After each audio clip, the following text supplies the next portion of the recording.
అంత చిన్న ఎన్నికను కూడా అదిరించి బెదిరించి కౌన్సిలర్స్ మీద దాడులు చేసి పోలీసుల చేత కిడ్నాప్ చేయించి చివరికి ఎంత దారుణం అంటే నిన్న పాపం ఒక ముస్లిం కౌన్సిలర్ తన సొంత డబ్బుతో ఇళ్లు కట్టుకుంటుంటే ఆ ఇళ్లను కూడా కూల్చేశారు. నిన్న ఆ వీడియో అంతా వైరల్ అయింది, అందరు చూశారు. దానివల్ల మిగతా వాళ్ళు భయపడతారు. అంతా సన్నకారు పాపం, ఎస్సీలు, బీసీలు, మైనారిటీలు, వాళ్ళకు ఉండేదే అంతంత మాత్రం ఇళ్ళు ఉంటాయి. రోజు రెక్కాడితే రొక్కాడిని వ్యక్తులు వీళ్ళు. కూలి మీద ఆధారపడి వాళ్ళు కూడా ఈరోజు కౌన్సిలర్లుగా ఉన్నారు.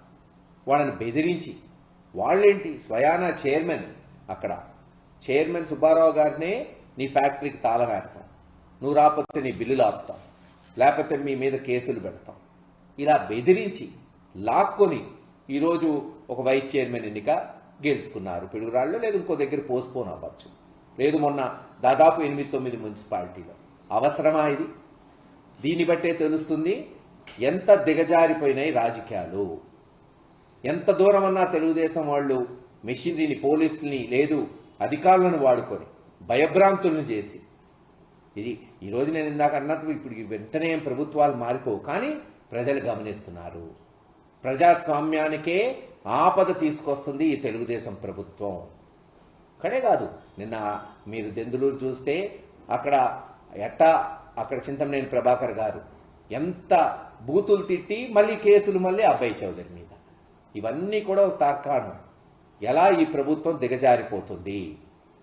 చెయ్యాల్సిన పనులు, ఇచ్చిన హామీలు నిలబెట్టుకోకుండా ప్రజలు నిలదీస్తారనే భయంతో పక్కదారి పట్టడానికి ఈరోజు ఈ గొడవలు. ఏది ఏమైనా జగన్మోహన్ రెడ్డి గారి నాయకత్వంలో ప్రజాస్వామ్య పద్ధతిలోనే మేము ముందుకు పోతాం. తప్పకుండా ప్రజల వద్దకు పోయి ఎండగడతాం. ఎక్కడ జంకేది లేదు. ఈరోజు ఏదో భయభ్రాంతులు చేసి బెదిరించి, లేదు డబ్బులు ఇచ్చి 2-3 లక్షలు ఓ కొంతమంది కౌన్సిలర్స్ లాక్కున్నంత మాత్రాన వైఎస్ఆర్సీపీ ఎక్కడా బెదర్దు, క్యాడర్ కిందకు పోయేది లేదు. జగన్మోహన్ రెడ్డి గారి బొమ్మతో ఈరోజు ఆ కౌన్సిలర్ని గతంలో సృష్టించాం.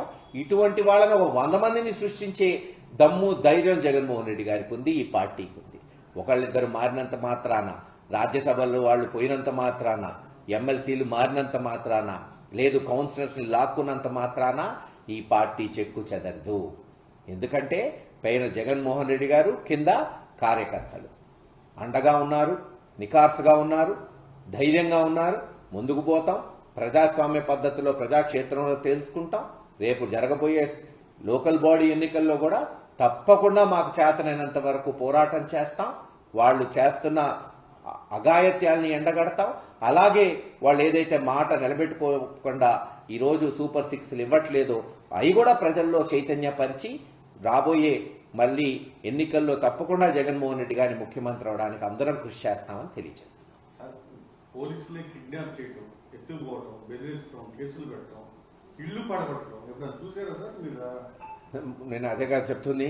ఇప్పుడు దొంగతనం చేస్తే పోలీస్ స్టేషన్కి పోయి కంప్లైంట్ చేస్తాం. పోలీసులే దొంగతనం చేస్తే అది పరిస్థితి.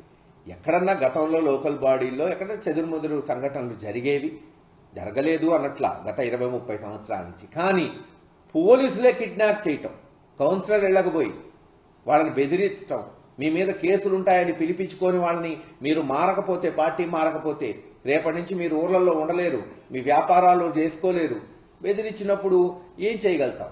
అందుకే చెప్తున్నాం కదా, తప్పకుండా ఇవన్నీ కూడా జగన్మోహన్ రెడ్డి గారు రికార్డ్ చేస్తున్నారు. మొన్న జగన్మోహన్ రెడ్డి గారికి కూడా హామీ ఇచ్చారు. ఎవరైతే అధికారులు ఈ రోజున ఎవరైతే ఈ బెదిరింపులు చేస్తున్నారో రేపు వీళ్ళందరి మీద కూడా వైఎస్ఆర్సీపీ ప్రభుత్వం వచ్చిన తర్వాత కేసులు ఉంటాయి. ఇవన్నీ కూడా ఎంక్వైరీ జరుగుతాయి. ఏదో ఈరోజు అయిపోయింది వదిలేస్తాం సిఐల్ని, ఎస్ఐల్ని, చాలా మంది పోలీస్ స్టేషన్ తీసుకెళ్లి కొడుతున్న దాఖలాలు కూడా ఉన్నాయి సిఐ. అటువంటి వాళ్ళ మీద రేపు మళ్ళీ ఎఫ్ఐఆర్లు బుక్ అవుతాయి. ఆ రోజున స్పెషల్ ఇన్వెస్టిగేషన్ టీమ్స్ ఉంటాయి.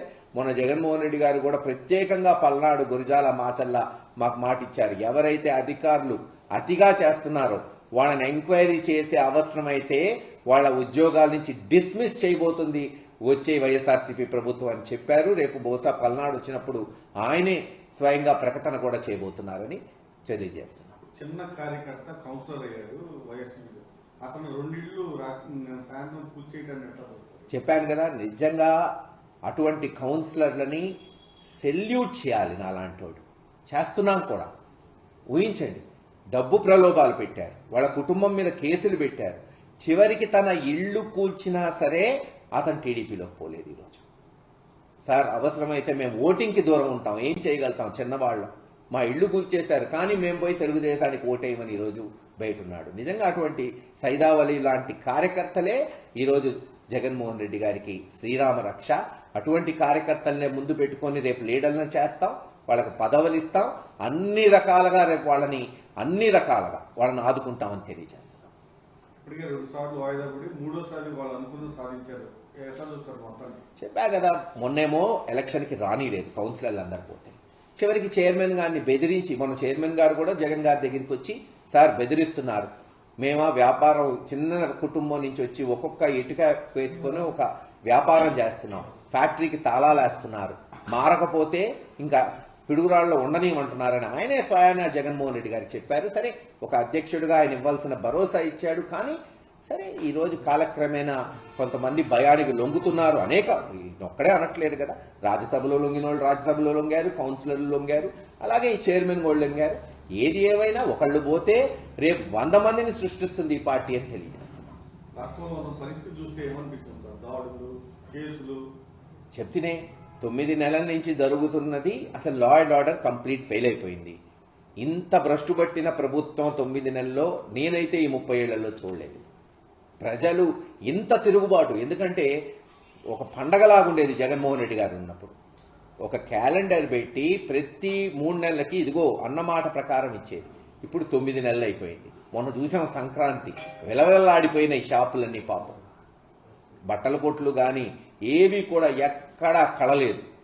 అంతేకాదు ఈరోజు చాలామంది పాపం ఫీజులు కట్టుకోలేక చదువులు ఆపుకునే పరిస్థితి, వాళ్ళకి ఏం చేయాలో అర్థం కావట్లా. చివరికి డ్వాక్రా మహిళలు నెల నెల పాపం వాళ్ళు ఎదురు 5,000 కట్టాల్సి వస్తుంది. వాళ్ళు ఏదైతే లోన్ తీసుకున్నారో అవన్నీ కూడా, ఇవన్నీ కూడా ఉద్యమం రాబోతుంది, తిరుగుబాటు రాబోతుంది. ఎస్, తొందరగా 9 నెలలే అయింది కాబట్టి ప్రజలు బయటపడకపోవచ్చు. అదే మీరు 3వ సంవత్సరం 4వ సంవత్సరం వచ్చేటప్పటికి ఒక పెద్ద ఉద్యమమే ఈ రాష్ట్రం చూడబోతుందని తెలియజేస్తారు. Subscribe to Social TV Telugu for more videos. Hit the bell icon for faster updates.